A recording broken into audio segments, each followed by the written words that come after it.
네, 성공투자 오후 즉시 랭킹쇼 종목 탑10으로 시작해 보겠습니다. 9거래 연속 음봉을 그리는 코스피 시장입니다. 지금 계속 흘러내리고 있는 가운데 환율은 1,320원까지 재차 올라섰고 반도체, 2차 전지, 바이오주들이 흔들리고 있는 가운데 중동 리스크라든지 개별 이슈의 테마, 또 통신 장비주들이 시장이 주춤한 틈을 타서 테마를 형성하는 모습입니다. 이 시장의 호재라면 많이 빠진 자리일 텐데 과연 조정 이후에 다음 스텝을 준비해도 되는 것인지 답답한 시장 안에서 그래도 종목을 중심으로 시장 대응 전략 세워보도록 하겠습니다. 네, 오늘 이 시간 함께해 주실 분들입니다. 김성훈 MHB 인베스트 이사, 전태진 와운의 파트너, 류용민 캐스터입니다. 어서 오세요. 안녕하세요. 네, 랭킹쇼 종목 탑10 본격적으로 시작해 볼까요? 먼저 10위부터 8위권 순위 보고 오시죠.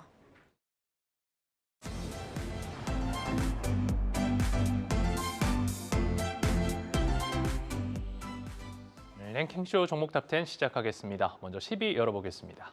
10위는 유아용 의류도매업체 아가방 컴퍼니입니다. 70대 이상 인구가 20대 인구를 추월하면서 저출산과 관련한 이슈들이 계속해서 대두되고 있는데요. 윤석열 대통령이 신년사에서 저출산 문제를 주요 국정과제로 언급했듯 저출산 문제 해결에도 관심이 쏠리는 한편 새해 들어 정부의 출산 육아 지원책 확대 시행과 관련해 수혜를 기업들의 눈길이 가고 있습니다. 최근 우상향 흐름을 이어보이며 신고가 행진을 이어가고 있는 아가방 컴퍼니가 10위에 이름을 올렸습니다. 이어서 9위 보겠습니다. 9위는 동방입니다.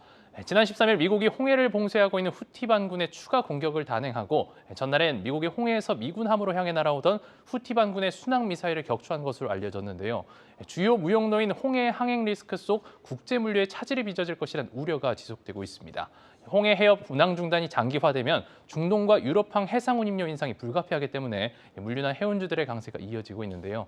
상하이 컨테이너 운임 지수가 일주일 새 16%가량 급등했다고 합니다. 9위는 동방입니다. 이어서 8위 보겠습니다. 8위는 크라우드웍스입니다. 생성형 인공지능 챗GPT 개발사인 오픈AI가 출시할 GPT 스토어의 수혜주가 될 것이라는 기대감이 작용하면서 급등세를 보였는데요. 기존 사업인 데이터 라벨링 수요 증가와 신규 사업인 거대 언어 모델 플랫폼의 매출이 가시화될 것이라는 기대가 커지고 있습니다. 하나증권에서는 국내 고품질 데이터 부문에서 독보적인 지위를 보유한 크라우드웍스의 프로젝트 수요가 본격화될 것이라고 전망하면서 긍정적인 전망을 내놓기도 했는데요. 8위는 크라우드웍스가 랭크했습니다.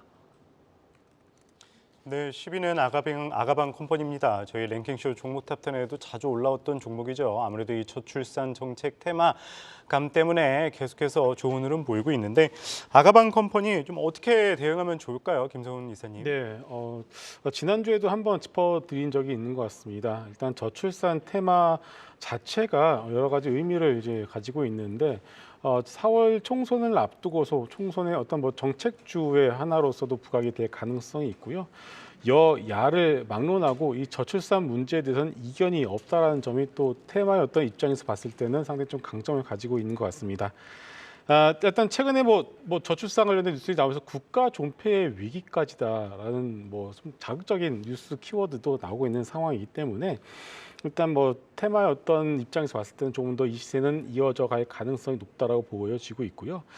요새 테마주들의 특징이 있습니다. 좀 잘 가는 테마주들의 경우에는 실적이 나오는 종목들을 그 테마 내에서 대장주로 픽하는 경우들이 많은데요. 아가방 컴퍼니가 2015년 이후 거의 10여 년 만에 영업이익 150억을 현재 보여주고 있습니다. 이게 2023년도 실적도 역시 상당히 좀 잘 나올 것으로 보여지고 있고 상당히 오랜 기간에 저점을 딛고 나서 영업이익이 잘 나고 있는 상황에서 이 테마의 어떤 부분들까지 겹쳐지다 보니까 이 시세가 여러분들이 생각하는 것 이상으로 좀 강하다고 느끼시면 될 것 같습니다.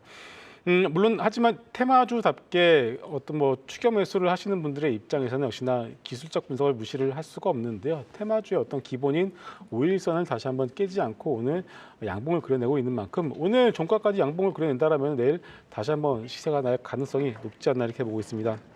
그래서 일단 저출산 테마 내에서 대장주라고 하신다면은 아가방 컴퍼니 정도로만 제한해서 보시면 좋을 것 같습니다. 네, 저출산 테마라고 해서 확산해서 볼 것이 아니라 가는 종목들을 봐야 한다. 아가방 컴퍼니 최근에 네오팜이 선전을 하고 있는 가운데 대장인 아가방 컴퍼니 오늘의 흐름도 좀 예의주시하면서 추가 상승 여력 그래도 긍정적인 분석 주셨습니다. 자, 이번에는 9위 동방 살펴봅니다. 중동 지정적 리스크와 함께 이제 홍해 항로 쪽에서 물류 대란에 대한 우려가 커지다 보니 지금 그 테마도 지속되는 모습입니다. 물류 해운주에 대해서 특히나 움직임을 가져가고 있는데 우리가 지난 시간에 흥하해운을 봤었죠. 그럼 물류 쪽도 더 움직일 여지가 있는 테마라고 보세요? 해운주 물류 쪽은 어쨌든 이슈가 계속되는 한 끝까지 가져가는 게 맞다라고 저는 보고 있고요. 아무래도 이제 종합물류 회사인 동반 같은 경우 오늘 또 상한가를 기록하면서 좀 강한 흐름들을 보여주고 있습니다. 결국에는 지금 이 시장 자체는 굉장히 녹록치가 않거든요. 양시장 다 좀 어려운 상황인데 이 반도체라든지 2차전지가 좀 힘을 못 쓰고 있는 상황에서 계속해서 이 개별주와 테마주 장세가 좀 더 이어지면서 순환매되는 모습들이고 최근의 흐름들을 보게 되면 방금 말씀하셨던 이제 정책주 관련된 종목들 움직이는 모습들 그리고 홍해 리스크에 따른 해운주라든지 유가 관련해서 이제 에너지 관련된 종목들이 좀 올라가는 모습들을 계속해서 보여주고 있습니다.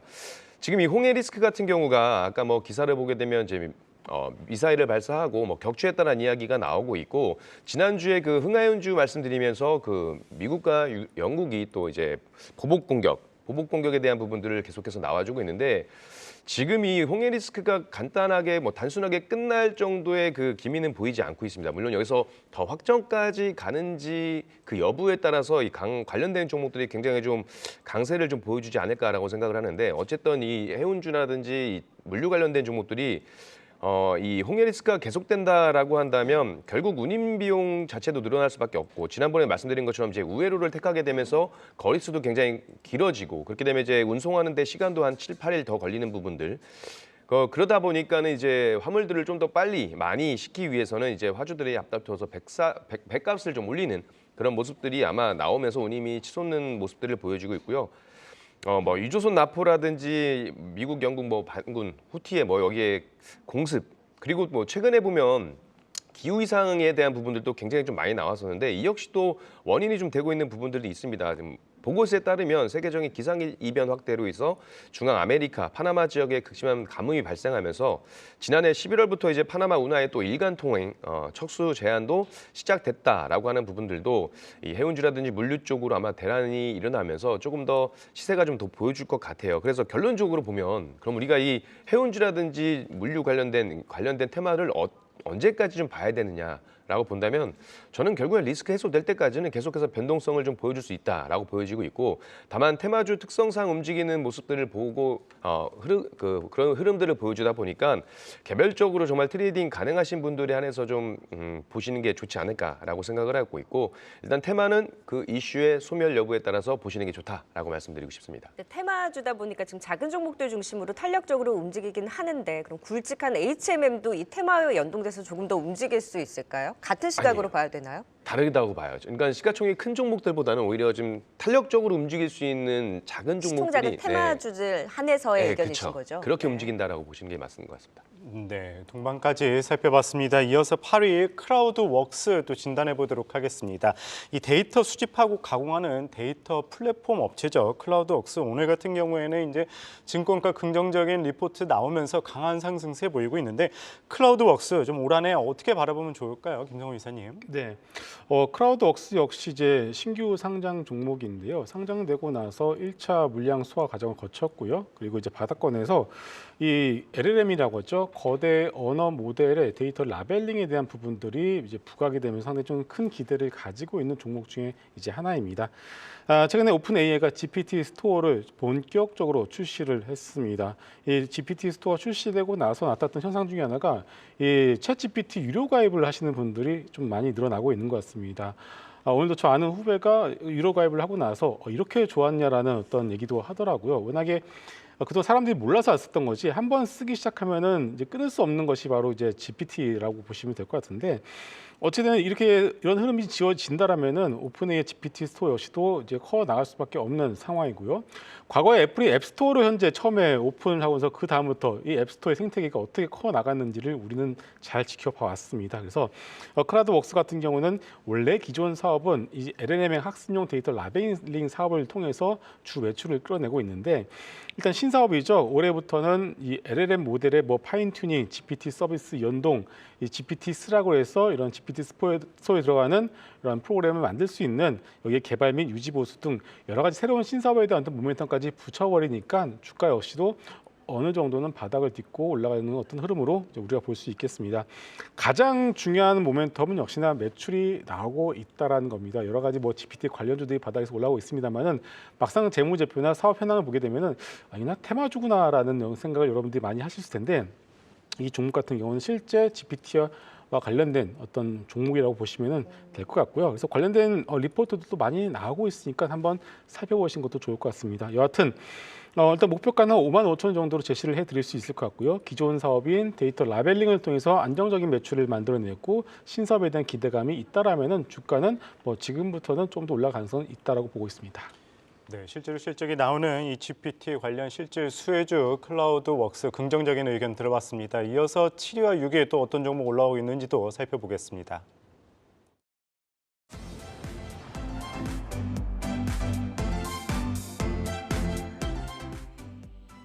이어서 7위 보겠습니다. 7위는 KMW입니다.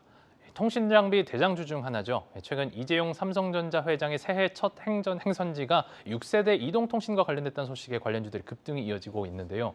삼성전자와 6세대 이동통신 연구개발 협업 이력이 부각되면서 급등세를 보였습니다. 삼성의 안테나 등 5세대 이동통신을 공급한 것으로도 알려졌는데 증권가에서는 온디바이스 인공지능뿐만 아니라 자율주행차, 로봇 등이 상용화되면 트래픽이 급증할 수 있다는 점에서 통신장비주의 수혜가 예상된다고 분석했습니다. 주가 상승에 탄력을 넣고 있는데요. 7위는 KMW입니다. 이어서 6위 보겠습니다. 6위는 아시아나 IDT입니다.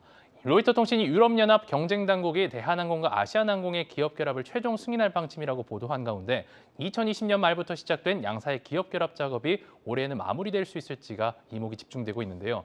이 항공업계에 따르면 유럽연합 집행위원회는 대한항공과 아시아나항공의 기업 결합을 승인하는 쪽으로 노선을 정한 것으로 알려졌습니다. 기업 결합 심사 마감 기간이 오는 2월 14일로 설정돼 있어 공식 발표는 다음 달이 될 것으로 예상되고 있는데요. 합병 기대감 속 6위는 아시아나 IDT가 이름을 올렸습니다. 네, 7위 KMW 체크해 보도록 하죠. 지난 거래일에 이제 6G 관련해서 통신 장비주들이 급등을 하고 그날 이제 급등했을 때는 그래 이슈에 따라서 움직이는구나 했는데 시장이 워낙 좀 주춤하다 보니까 테마의 힘이 이틀 연속 굉장히 강하단 말이죠. 그래서 제가 채팅방을 보니까 많은 개인 투자분들이 단기적으로 들어가서 좀 트레이딩을 해볼까 고민하시는 분들도 많으신 것 같은데 KMW 그렇다면 이제 테마들이 들썩일 때 그 테마의 힘은 어느 정도로 보셨어요? 일단 지금 전 개인적으로 시장이 워낙에 녹록지 않다 보니까 결국 계속 이렇게 개별주 테마주들의 움직임이 좀 나와준다라고 보여지고 있고요. 근데 저는 개인적으로 이 6G라든지 6세대 통신 장비 쪽 같은 경우는 좀 중장기적으로 봐도 괜찮지 않을까라는 섹터라고 생각을 하고 있습니다. 일단 KMW 같은 경우도 무선 통신 장비 전문 제조 기업이고 최근에 관련된 종목들이 이제 5G라든지 6G라든지 이런 종목들이 계속해서 좀 추세를 보여주긴 했었어요. 중간중간 했었고. 가장 큰 원인은 이제 지금 이 테마성 움직임을 보여주는 가장 큰 원인으로는 이제 삼성전자발 훈풍이 아무래도 가장 큰 주요한 원인일 겁니다. 삼성전자는 지금 가격대에 힘 못 쓰고 있는데 이 삼성전자 발로 시작된 그 혜택들은 낙수 효과를 좀 보이고 있는 모습이에요. 결국에는 이제 아마 최근에 그 신년 행사 행보가 이제 그 R&D 삼성 리서치를 택하면서 관련된 이 6세대 기술에 대해서 이제 미래 성장 동력 중 하나로 잡으면서 관련된 종목들이 좀 올라와 주고 있는데 결국에는 우리가 지금 이 AI 시대로 가고 있잖아요. 그러면 AI 시대에서 핵심 요소라고 좀 핵심 기술로 뽑을 수 있는 게 저는 이 6세대 그 통신 장비 기술이 꼭 손에 꼽히는 장비 중에 하나지 않을까라고 생각하고 있습니다. 결국엔 자율주행이라든지 스마트 팩토리, AI, 로봇 확장현실, XR 같은 관련된 종목들도 어차피 우리 핸드폰 쓰시다 보면 아시겠지만 결국에 인터넷이 안 되면 아무 소용이 없거든요. 그렇게 되면 가장 그 기본적인 것들을 해줄 수 있는 것들이 바로 이 네트워크 관련된 부분들이고 그에 따라서 아마 이 관련된 6세대 기술 관련된 부분들이 좀 좋은 흐름들이 나와주지 않을까라 생각하고 되겠습니다. 결국에는 이제 자율주행차라든지 집안일을 대신해주는 로봇 관련된 종목들 아마 6G 시대에서는 좀 더 빛을 좀 받을 수 있고 부각이 될 수 있기 때문에 그럼 가장 기본적인 이 통신 환경 쪽에 우리가 좀 관심을 가져볼 필요가 있다라고 볼 수 있고 중장기적으로 좀 길게 보셔도 된다라고 저는 생각을 하고 있고요. 실적 나오는 종목들이 많이 없잖아요, 사실. 그렇죠. 실적은 아니지만 어차피 주가는 그 기대감에 반영되는 움직임을 보여주고 있기 때문에 저는 이게 어쨌든 지금 현재 개별적인 테마성 움직임이 있다고 한다면 단기적으로 그런 부분들 가져가시는 것도 좋고 제약바이오라든지 최근에 우리 반도체 관련된 종목들도 실적적인 부분은 좀 미미하게 하지만 온디바이스 A라든지 이 CXL 관련해가지고 그 기대감의 가치, 그 미래 성장에 대한 부분들을 좀 선반영되거나 그 반영되는 모습들이 나와주고 있어서 저는 이 통신 장비 쪽도 그런 그 시선으로 좀 바라본다라고 한다면 충분히 우리가 수익을 만들어갈 수 있는 종목들이 꽤 많이 있다라고 봐요. 특히나 지금 이 KMW 같은 경우도 굉장히 오랫동안 바닥을 다졌고 정말 바닥 오랫동안 기었거든요. 그리고 나서 지금 최근에 시세를 좀 보여주고 있기 때문에 단기적인 부분들 그리고 이 6세대 전 세계 시장 그 글로벌 규모를 좀 보게 되면 지난해 51억 달러에서 이제 2030년에는 402억 달러로 연평균 34.2% 성장할 전망이라고 하니까 이 산업 성장과 함께 물론 이 관련된 종목들이 시장을 주도하면서까지 올라갈 거라고 생각은 하진 않지만 그래도 좀 잔잔하게 우상향해 주는 모습이 연출되지 않을까 생각을 하고 있어서 KMW 지금 같은 경우에 우리가 14,500원 정도 손절가 잡으시고 목표가는 전고점인 17,350원 정도 보시고 공략을 해보셔도 충분하지 않을까 생각이 됩니다. 그 안에서 산다면 가장 좋게 보시는 종목은 어떤 종목이세요? 저는 원래는 그 전에 이 통신장비 관련해 가지고는 라이콤이라든지 네. 오늘 또 강하게 시세를 보였던 라이트론 오히려 좀 탄력적인 종목들. 네, 시가총이 네. 좀 작다 보니까 탄력적으로 급등을 보여줄 수 있는 종목들이 아마 개인 그 개별적으로 트레이딩 테마주 트레이딩 하시는 좀 더 낫지 않을까라는 생각을 네. 하고 있습니다. 네, 통신장비주 KMW 새해부터 6G 관련주를 묶이면서 또 수혜를 받는 KMW 살펴봤습니다. 이어서 6위 아시아나 IDT도 한번 체크해 보도록 하겠습니다. EU 집행위원회 아시아나 대한항공 합병 이 승인 기대감에 오늘 한 20% 넘게 급등을 했다가 지금은 상승폭을 반납하고 한 4%대 상승하고 있는 모습입니다. 아시아나 IDT 어떻게 대응하면 좋을까요, 김성훈 이사님? 네, 이 아시아나와 대한항공 합병에 관련된 어떤 모멘텀 관련된 뉴스가 나올 때마다 주가 계단식으로 좀 들썩들썩하고 있는 소위 테마주죠. 테마주라고 보시는 게 맞을 것 같고요.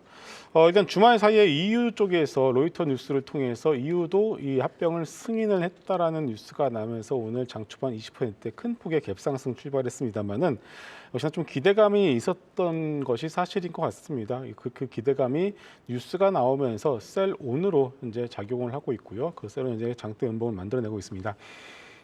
일단은 이 테마주라고 하는 것은 두 가지 측면에서 보셔야 됩니다. 얼마나 테마가 신선하느냐, 두 번째로는 그 테마의 지속 가능성, 뉴스가 앞으로도 계속 나올 것들이 있느냐, 이 두 가지가 중요한데요. 일단 뭐 신선하냐라는 측면에서 놓고 본다면 약간 좀 식상한 것도 사실이고요. 근데 다만 추가적으로 나올 뉴스가 무엇이냐라고 한다면은 일본과 그리고 미국 당국의 승인이 남아 있다라는 재료 두 가지가 일단 남아 있습니다. 그렇기 때문에 오늘 세론이 나오더라도 거래 대금이 그렇게 크지 않다라는 것도 우리가 눈여겨봐야 될 것 같아요. 그렇지만은 일단 앞으로도 이제 뭐 미국 관련된 어떤 뉴스 그리고 일본에서도 추가적인 승인에 대한 뉴스가 나온다라면은 그때마다 뭐 주가는 좀 위로 어느 정도 좀 변동성을 보일 테지만 그때마다 여러분들 가지고 계신 분들은 역시나 차익 실현 관점으로 접근을 해보시는 것이 좋을 것 같습니다. 네, 역시 테마 관점으로 대응을 하자 반등을 할 때마다 이슈로 좀 상승에 나온다면 보유자의 관점에서 비중 축소에 대한 기회로 삼아보자라는 대응 전략까지 세워주셨습니다. 네, 오늘 장 종목 10위부터 6위까지 살펴봤고요. 투자 포인트 다시 한번 보고 가겠습니다.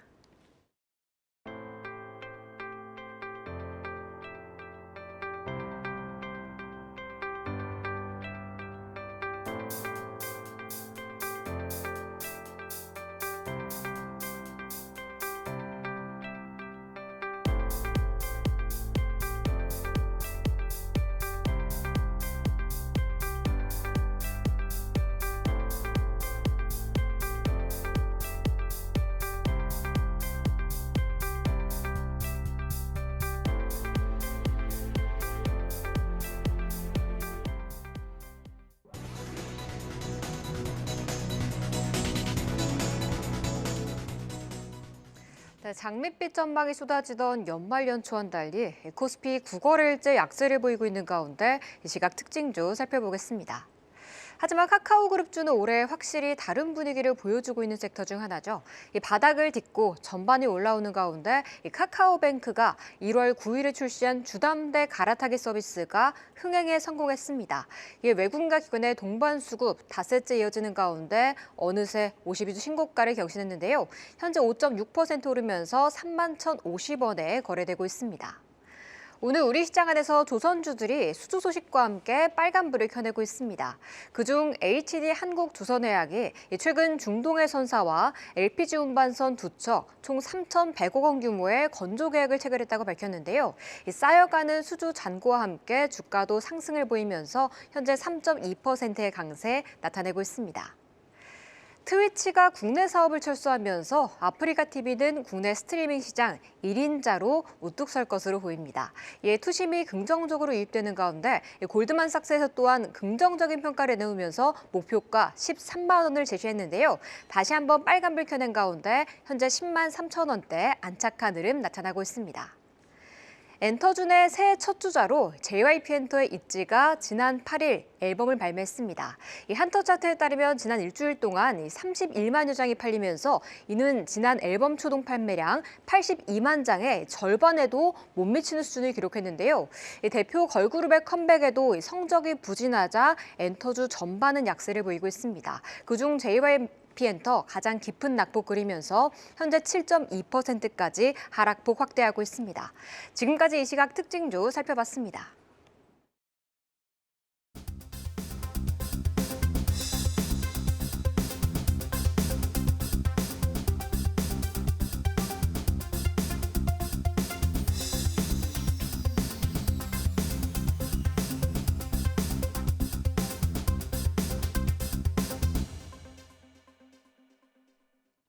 네, 일본 니케이는 장중 36,000선까지 터치하면서 계속해서 긍정적인 방향을 가는 반면에 우리 시장과 큰 온도차가 좀 느껴집니다. 답답한 우리 시장, 그래도 개별 이슈와 그리고 살아있는 종목들, 어떤 종목들이 있는지 상위 순위권 종목들 살펴보도록 하겠습니다. 5위부터 3위까지 보고 오시죠. 네, 이어서 5위 보겠습니다. 5위는 한미사이언스입니다. 한미약품그룹과 OCI그룹이 통합을 결의한 가운데 고 임성기 한미약품 창업주의 장남 임종윤 한미약품 사장이 통합 결정에 반발하면서 경영권 분쟁 조짐이 일고 있습니다. 증권가에서는 지분 경쟁을 통해 주가 변동성이 확대될 수 있어 불확실성도 크지만 양사 간의 통합으로 인해 시너지 효과도 기대된다고 분석하고 있는데요. 5위는 한미사이언스입니다. 이어서 4위 보겠습니다. 4위는 국내 1위 인공지능 기반 공급망 관리 소프트웨어 업체 엠로입니다. 삼성 SDS가 CS2024에서 엠노와 협력해 만든 서비스형 소프트웨어 금액 공급망 관리 솔루션을 선보이면서 관련한 기대감도 모이고 있는데요. 앞서 삼성 SDS는 지난해 엠노를 인수해 지분 38%를 보유한 자회사로 편입한 바 있고요. 증권가에서는 엠노와 삼성 SDS, 미국 오나인 솔루션즈와의 협업, 그리고 내년 해외 시장 진출에 대한 긍정적인 분석을 내놓기도 했습니다. 4위는 엠노입니다. 3위 보겠습니다. 3위는 엔캠입니다. 2차 전지 및 슈퍼캐퍼시터 전해액과 첨가제를 제조 판매하는 업체인데요. 미국과 중국, 유럽 지역에 자체 전해액 생산 시설을 보유하고 있어 해외 주요 거점이 확충되는 2025년에는 연간 3조 6천억 원의 매출을 목표로 하고 있습니다. 미국 IRA 수혜 기대감이 작용하는 가운데 11월부터 꾸준히 주가 우상향 흐름을 이어오고 있는데요. 6거래일 연속 상승세를 이어가면서 오늘도 신고가를 경신했습니다. 네, 5위는 한미사이언스입니다. 오늘 시장에서 가장 큰 이슈 중에 하나죠. 이 한미약품그룹과 OCI그룹 간의 통합 결정 속에 또 한미사이언스와 OCI홀딩스 또 주가는 좀 희비가 엇갈리고 있는 상황입니다. 아무튼 뭐 조만간 이 경영권 분쟁 조짐까지 보이면서 이 두 주가 또 어떻게 변할지 궁금한데 어떻게 바라보시나요, 전대진 파트너님? 일단은 만약에 이게 경영권 분쟁으로 넘어간다라는 전제가 이제 깔려 있다라고 한다면 저는 관련된 종목들, 특히나 한미사이언스 관련된 그 종목은 조금 더 시세가 좀 변동성을 보여주지 않을까 생각이 되고 있습니다. 결국 오늘 지금 이슈가 되고 있던 것들은 결국 한미약품이 이제 OCI 소재 에너지 전문 기업과 통합을 결정을 한 상태에서 이제 장남 임종윤 한미약품 사장이 해당 내용에 대한 내용들을 몰랐다라고 이제 어쨌든 그 결정에 반발을 하면서 이 이야기가 나온 것들이고요. 아무래도 경영권 분쟁을 하게 되면 아무래도 주가가 좀 오를 수 있는 여지가 좀 남아 있죠. 왜냐하면 경영권 분쟁의 핵심은 이제 주식 보유량이고 이 경영권을 가져가기 위해서는 주식 보유량이 많아야 되기 때문에 이 경영권을 유지할 수 있으려면 비싸게 사들일 수밖에 없기 때문에 주가가 급등하는 그런 흐름들을 좀 과거에 보여왔습니다. 최근에도 그 한국엔컴퍼니라든지 이 타이어 관련해서도 경영권 분쟁 이슈가 나오면서 주가가 굉장히 좀 급등을 해주는 모습을 보였지만 결과론적으로 이 한국엔컴퍼니 같은 경우도 지금 보게 된다면 또 결국에 막 밀려서 원래 그 자리를 찾는 모습들이거든요. 다만 아무래도 개인 투자자분들께서는 이런 이슈에 따른 그 단기 매매를 좀 좋아하시는 분들이 공략을 한번 해볼 수 있는 종목이지 않을까라고 생각을 하고 있습니다.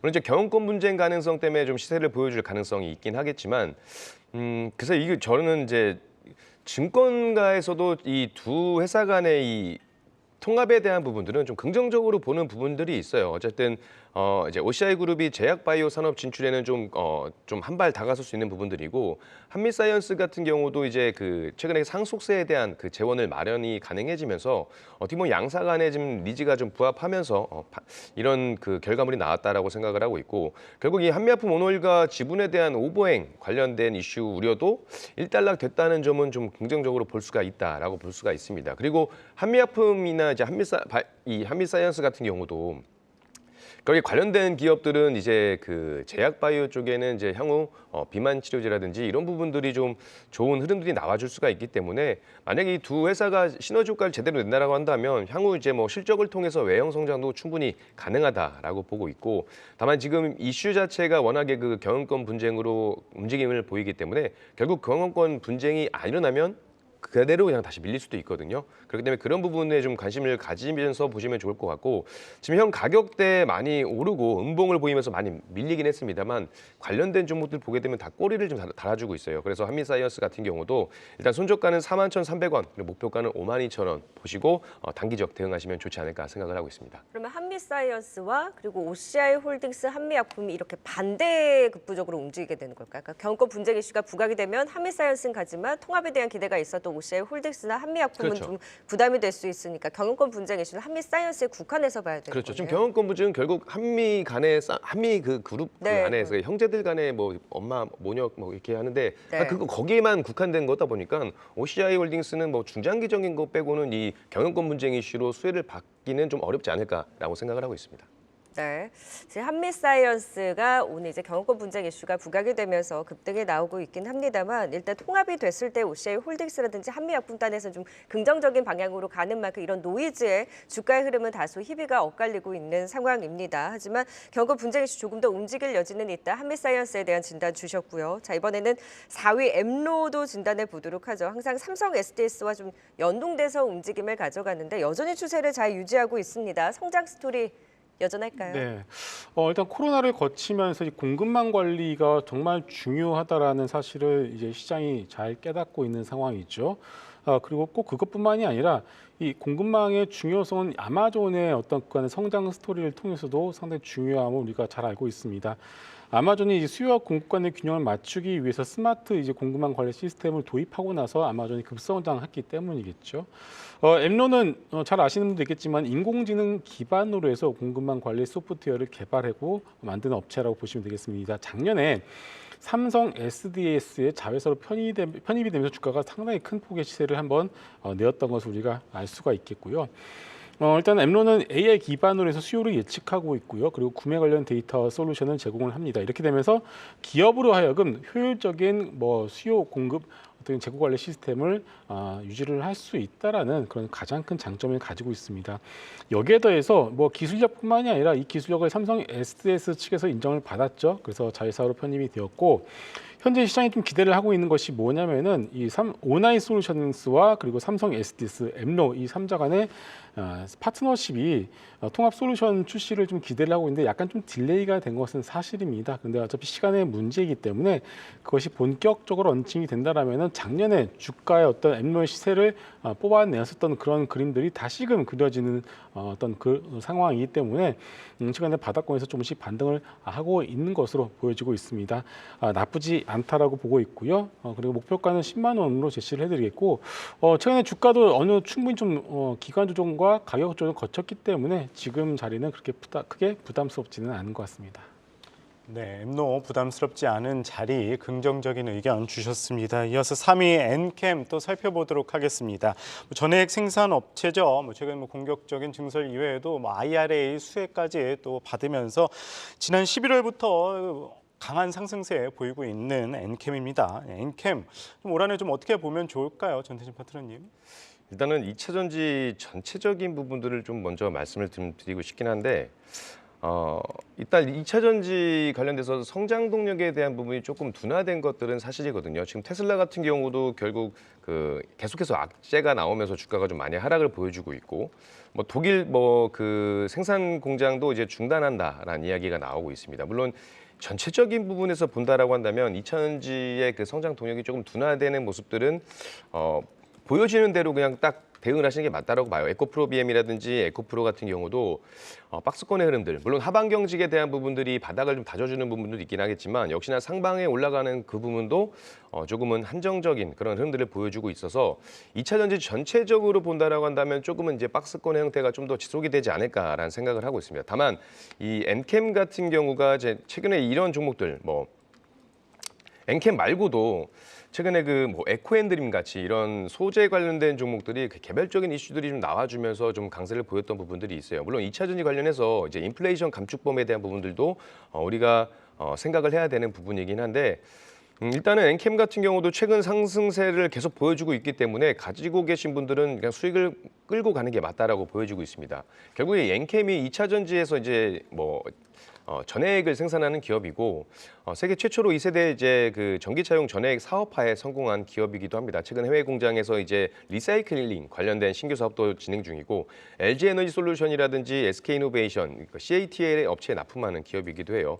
일단 전해액 같은 경우가 이제 워낙에 그 변질되기 쉽기 때문에 저온에서 보관을 해야 되고 유통기한도 짧고 폭발에 대한 위험도 있기 때문에 보관과 이동이 좀 까다롭고 그래서 물류비와 원가 상승의 원인이 되기도 해요. 그래서 그만큼 필요로 하는 수요처 부근에서 생산을 해야 그만큼 좀 이익을 가져갈 수 있는 기업이다라고 보시면 되시고 엠캠 같은 경우가 현재 미국, 유럽, 중국 지역에 이제 자체 전액 생산 시설을 보유하고 있기 때문에 그에 따른 수혜도 분명히 볼 수 있다. 다만 이제 인플레이션 감축법 시행에 따라서 지금 2025년까지 미국 내에서만 총 30톤 가량 이제 전해액 생산 시설을 보유할 계획이고 지금 이제 작년 23년 43종에서 이제 올해 19종으로 그 세액 공제를 받을 수 있는 그 차종이 좀 줄어들었습니다. 아무래도 미중 간의 그 갈등이 계속되고 있고 아무래도 전기차 배터리 공급망에서 중국을 좀 배제하려는 미국 정부의 의도가 다분히 깔려 있기 때문에 아마 이 반사 이익은 한국 기업들이 누릴 수 있을 수 있다라는 전망이 좀 많이 있고 아마 그래서 전액 관련된 업체들 이제 섹터는 좀 유심히 보시면 좋을 것 같다라고 생각이 되고 있고요. 그 전액 시장 같은 경우도 결국 리튬이온 배터리 시장 성장에 따라서 지속적으로 성장할 전망이 보여지고 있어서 아마 지금 2022년 95억 달러에서 2030년 215억 달러까지 성장할 것으로 보여지고 있어서 전체적인 시장에 대한 섹터는 조금 지켜봐야 하겠지만 엠캠 같은 경우를 보자라고 한다면 저는 조금 더 올라갈 수 있는 그런 탄력적인 부분이 보여지고 있다라고 생각되고 있어서 엔캠 같은 경우는 지금 많이 올랐습니다. 10만 7,500원인데 손절가는 9만 2,200원 그리고 1차 목표가는 11만 3,400원 정도 보시고 공략을 해보시면 좋지 않을까 이렇게 생각을 하고 있습니다. 네, 3위 엔캠까지 진단 들어봤습니다. 지금 또 실시간 유튜브에서 시청자분들 어떤 대화 나누고 계신지 분위기도 살짝 보고 가도록 하겠습니다. 엔캠이 워낙 오늘 급등이 나오다 보니까 관심도 많이 갖고 계신데요. 앤드류 벨리님께서 엔캠 샀어야 돼 흠이 하시면서 놓친 거 아까워하고 계셨어요. 그리고 다른 분들도 워낙 이제 오늘 단기적으로 급등이 나왔다 보니 조정이 나오면 사봐야지라고 하시는 분들 계셨는데 엔캠 조금 더 갈 수 있는 여지에 대해서 긍정적인 분석도 주신 만큼 쉼을 좀 기다려보는 전략도 봐야 되겠네요. 엔캠이 가니까 오늘 동화기업도 오후장 VI 걸리면서 또 꿈틀대는 모습이었습니다. 자, 갓헌터님께서는 삼성 엑시노스로 승부수 띄운다라는 말씀을 주셨는데요. 갤럭시 언팩 행사를 앞두고 오늘 또 온디바이스 AI 관련주 일부 종목들 또 반등을 주고 있습니다. 제주반도체가 또 시세를 뽑아내고 있고 가온칩스 등도 반등에 나서고 있는데요. 18일 전후로 뉴스 소멸도 좀 염두에 두고 대응 전략 세워봐야 될지도 체크해 보도록 할게요. 그리고 블레이드님께서 엔터 너무 빠진다 점점점 하셨어요. 네, JYP 엔터의 경우에 지금 있지 엠믹스 컴백에도 불구하고 주가가 더 빠지는 모습 오늘 7%까지 급락이 나오고 있는 상황인데요. 과연 하락하는 엔터주는 과연 어디까지 밀리는 것인지 좀 버텨도 되는 것인지 같이 또 여쭤보도록 하겠습니다. 엔터 하시겠어요? 온디바이스 AI 하시겠어요? 뭐 아무거나 하겠습니다. 네. 네. 왜냐 엔터가 지난 거래로 네, 얘기했었잖아요. 맞습니다. 못 빠져요. 네, 엔터 주식의 경우에는 역시나 그 섹터 내에서 신저가를 찍는 기업 하나가 전체적인 심리를 좀 망치고 있는 것 같습니다. YG 엔터죠. YG 엔터가 블랙핑크와의 어떤 계약이 마무리가 되었습니다. 전체 활동은 뭐 한다고 하지만은 개별 계약이 이제 안 된 상황이기 때문에 어떻게 보면 속빈 강정이다라는 평가가 나오고 있는 상황이고요. 결국 이 섹터 내에서 하나 종목이 뭐 작은 종목도 아니죠. YG 엔터라는 좀 의미 있는 종목이 신저가를 찍는다라면은 사람들은 이렇게 생각을 합니다. 그러면은 다른 엔터주들 역시도 블랙피크 같은 사례가 나오지 말라는 법이 없지 않겠냐라는 그런 의구심과 심리가 퍼지기 마련이겠죠. 그렇기 때문에 4분기 실적이 아무리 좋게 나온들 그 이상의 어떤 그림을 명확하게 보여주지 못하고 그런 어떤 의구심을 깔끔하게 해소시켜주지 못하는 이상 섹터의 어떤 심리 자체는 중립 이하로 갈 수밖에 없는 것 같습니다. 물론 이제 하이브가 그동안 좀 잘 버텨주고 있습니다. 하이브 같은 경우는 추가적인 블록들에 대한 이슈가 있습니다. 뭐 외국계 자본이 들어와서 나머지 블록들의 지분을 가져간다라는 기대감이 있는 것은 사실입니다만은 결국은 이 안에서 지금 YG엔터가 신저가를 찍었고 오늘 JYP엔터도 다시 한번 전저점을 깨버리는 그런 모습이 나오게 되면은 이 두 개 YG엔터가 JYP를 끌고 내려가고 있고 이미 SM마저 끌고 내려가고 있는 상황에서 하이브마저도 같이 끌고 내려갈 가능성이 높다라고 봐야 될 것 같습니다. 그래서 고점 대비 많이 밀렸기 때문에 뭐 오늘 잠깐 저점을 깨고 다시금 반등이 나올 가능성은 충분히 있다라고 생각을 합니다만은 작년 같은 어떤 그런 큰 시세 그리고 시장을 주도할 만한 그런 주도 섹터가 되기는 아직까지는 부족하다라고 보여지고 있고요. 역시나 방시혁 의장이 모폴에 나와서 얘기했던 부분들 K-팝의 위기라는 것이 결국은 이제 변곡점을 저는 지나고 있다라고 생각을 해요. 이런 부분들을 분명히 모든 엔터 회사들은 잘 알고 있고 기존에 뭐 굿즈로 왔다가 한 사람이 앨범을 100장씩 샀다라면은 그것이 언제까지 지속이 될 수가 있겠습니까? 100장을 샀으면 시간이 지나면 50장, 30장 줄어들 수밖에 없는 것이기 때문에 결국 K-팝이 한 단계 더 도약하기 위해서는 지금 V차란가요? B차라는 어떤 기업이 그 JYP가 준비한 기업이 다다음 주에 정식으로 데뷔를 한 것으로 알고 있습니다. 거기서 좋은 성과가 나오거나 아니면은 좀 더 지금 일부만 10대, 20대만 등끄는 그런 K-팝이 좀 더 주류적으로 확산이 돼서 30대, 40대 우리나라뿐만이 아니라 전 세계 30대, 40대까지 확산이 될 수 있는 어떤 그런 발판이 마련된다라면은 지금의 주가 조정은 충분히 어떻게 보면은 매수의 기회로 우리가 삼아올 수는 있겠다. 하지만 아직까지 그런 부분을 시장이 찾지를 못하고 있기 때문에 지금의 좀 약세 흐름이 지속이 되고 있기 때문에 우리가 그런 포인트를 맞춰서 좀 추적을 해보시면은 좋을 것 같습니다. 네, 시간 관계상 온디바이스 AI는 글쎄요 그 18일 이벤트를 전후로 해서는 조금씩 수익 실현을 해 나가야 될까요? 어떻게 보세요? 길게 보시는 분들은 저는 그냥 계속 가져가셨으면 좋겠고요. 그러니까 단기적으로 그 출시가 되고 나서 단기적 변동성으로 해서 그냥 수익 실현하실 분들은 단기적으로 대응을 하시지만 저는 온디바이스 AI, 그냥 반도체 관련된 섹터들은 중장기적으로 보면 좀 계속해서 가져 나가는 게 맞다라고 보고 있어요. 다만 18일에 그 변동성이 나오긴 할 거예요. 그러니까 그 전에 일단 수익 실현 하셨다가 다시 눌림목 왔을 때 재공략하는 방법이 가장 좀 좋지 않을까 생각을 하고 있습니다. 네, 온디바이스 AI 그리고 CX에 좀 더 종목으로 압축해서 대응 전략 세워보도록 할까요? 오늘장 종목 2위와 1위까지 보고 오시죠.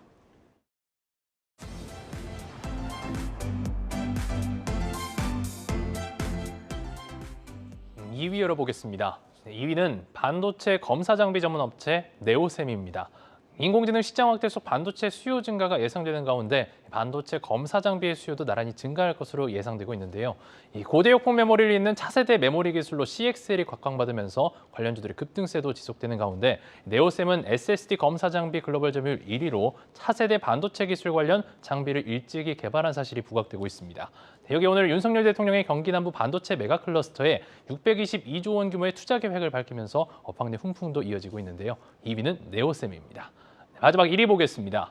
1위는 하나솔루션입니다. 최근 하나솔루션의 큐셀 부문 하나큐셀이 마이크로소프트의 역대 최대 규모의 패널 공급 계약을 체결한 것으로 전해지면서 미국 태양광 시장 공략의 속도를 내 실적 개선 기대감이 커지고 있습니다. 미국 내 태양광 통합 생산단지 솔라허브를 앞세워서 출범 후 첫 영업이익 1조 원 달성이 기대되고 있는데요. 금융정보업체 FN가이드가 제시한 하나솔루션의 올해 연간 영업이익 추정치는 1조 170억 원이고 내년엔 1조 4,596억 원을 기록해 성장세가 이어질 것으로 예상되고 있습니다. 1위는 하나솔루션입니다. 네, 2위 네오셈 보도록 하죠. 우리 네오셈 살짝 쉴 때 다시 좀 시세가 나올 수 있냐, 사도 되냐라는 질문을 드린 적이 있었는데 쉬었다가 다시 한번 또 급등이 나오고 있습니다. 지난번에는 뭐 제주반도체 사실 네오셈과 같은 종목도 신규보다는 일단 갖고 계신 분들 반등을 이용해서 변동성에서 좀 나오는 전략을 짚어주셨잖아요. 네, 지금도 유효합니까? 그렇다라고 보고 있습니다. 일단은 오늘 이들 종목이 왜 이렇게 강할지에 대해서 좀 말씀을 드리게 되면은 뭐 잘 아시겠지만 지금 소위 말해서 펀더멘탈을 가지고 있는 종목들, 섹터들 보시게 되면은 2차 전지, 엔캠을 제외하고는 전부 쉬어간 흐름, 반도체 소부장들 마찬가지고요. 제약바이오 섹터들, 그러니까 소위 말해서 시가총액 상위 대부분 섹터들이 지금 밀리고 있다라고 보시면 될 것 같아요. 그러면서 지난주까지 약간 좀 시세를 보여선 테마주들 일부가 다시 한번 시세를 내어주고 있고, 그리고 시장이 어려울 때 주도의 역할을 했었던 온디바이스 AI의 대장주인 제주반도체, CXL의 대장인 네오셈이 조정 이후에 소위 말해서 뒤파동이라고 하죠. 되돌림 파동이 나오면서 일단은 시장의 조정을 흐름에 반대되는 어떤 그런 모습을 좀 보여주고 있습니다. 결국은 이제 이번 주에 있을 갤럭시 신제품 AI 언팩 행사에 대한 어떤 기대감도 우리가 있다라고 생각했지만은 이미 지난주에 그 기대감을 반영해서 세론도 한번 나왔던 상황이고요. 그리고 이제 네오셈 같은 경우에는 89억이죠. 88억 규모의 자사주 처분 결정을 하면서 소위 말해서 CX의 대장주가 한번 조정을 시작하니까 그 밑에 따라서 종목들이 이미 21선을 깨고 내려간 것도 우리가 확인을 해볼 수 있겠습니다. 그래서 제가 이제 가지고 계신 분들의 경우는 되돌림을 이용해서 비중 축소에 대한 전략을 들었다라면은 역시나 그건 유효하다고 보고 있고요. 지금 아직까지도 고점에 물리신 분들의 경우에는 아직까지 그 단가까지 올라오지는 않은 상황이 있는데요. 일단은 올라오는 그런 어떤 시세에 맞춰서 밀려 계신 분들의 경우에는 좀 더 긍정적인 기대감을 가져가는 것보다는, 물론 하루 정도 더 갈 수 있겠지만은 그것을 보다는 일단 단기적으로 일단 빠져나오는 전략, 그리고 밑에 사신 분들의 경우에는 이번 반등을 이용해서 수익을 조금 더 확정을 해보시는 것도 좋을 것 같습니다. 네, CXL 온디바이스 관련주들 반등 시 비중 축소 전략 말씀 주셨습니다. 이어서 오늘의 1위 한화솔루션 또 진단해 보도록 하겠습니다. 지난주 이 MSY 태양광 패널 공급 계약으로 계속 좋은 흐름 보이고 있습니다. 지난 10월 말 저점 찍고 또 조금씩 오르는 모습인데 실적 개선도 기대되는 모습입니다. 올 한해 한화솔루션 얼마나 기대해보면 좋을까요, 전대진 파트너님? 일단 충분히 조정과 바닥을 다졌다라고 보여지고 있어서 추가적으로 좀 우상향해줄 수 있는 그림들은 충분히 연출될 수 있다라고 판단이 됩니다. 일단 한화솔루션이 그 가장 중요한 건 마이크로소프트하고 이 12기가와트 그 계약 규모의 그 장기 태양광 파트너십을 체결했다는 소식이 나오면서 강세를 좀 보여주고 있어요. 근데 이 12기가와트라는 건 결국에 미국에서 약 180만 가구가 사용하는 전력을 생산할 수 있는 규모로 2022년 한 해 동안 미국 전역에서 새로 설치된 태양광 발전 설비 용량의 약 60%에 해당이 되고요. 마이크로소프트사가 어제 미국 내에서 제조된 모듈을 적극 사용해서 자국의 이제 친환경 에너지 산업을 지원하는 동시에 안정적인 모듈 수급을 통해 재생 에너지 사용량을 지속적으로 늘려가 나간다는 그 예정이 있어서 만약에 이 마이크로소프트사와 이제 협력이 계속돼서 나온다고 한다면 실적적인 부분도 분명히 좋아질 수 있다라고 판단이 되고 있고요. 어쨌든 미국 태양광 시장도 단계적으로 본다라고 한다면 2024년 36기가와트에서 2027년 42기가와트까지 증가할 것으로 보여지고 있습니다. 여기에 이제 한화솔루션 같은 경우가 이제 북미 최대 솔라 허브를 기반으로 해서 지금 만들어지고 있고 증설도 계속하고 현재 건설 중인 카터스빌 공장 같은 경우도 이제 올해 완공 이후로 또 3.3기가와트 규모의 그 생산 양산에 돌입할 예정이라서 이런 부분들은 좀 긍정적으로 볼 수가 있겠고요.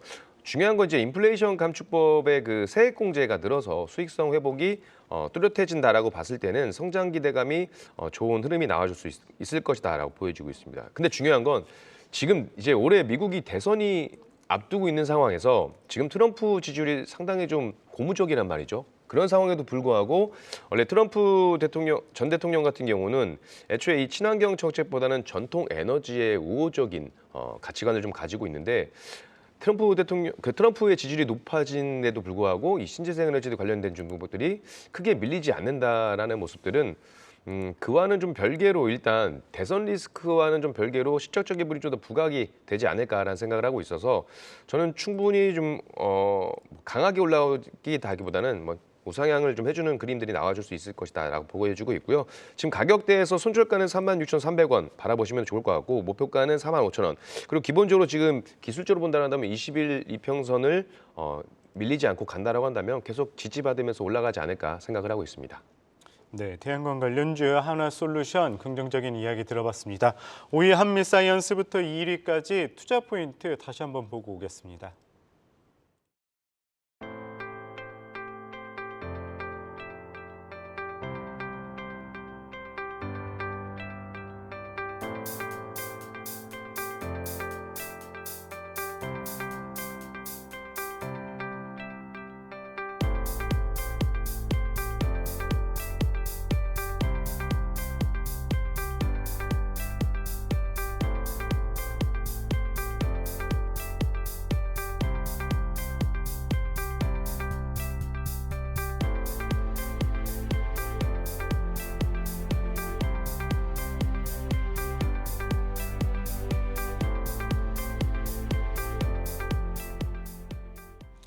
네, 오늘은 김성훈 이사, 전태진 파트너와 함께했습니다. 말씀 고맙습니다. 고맙습니다.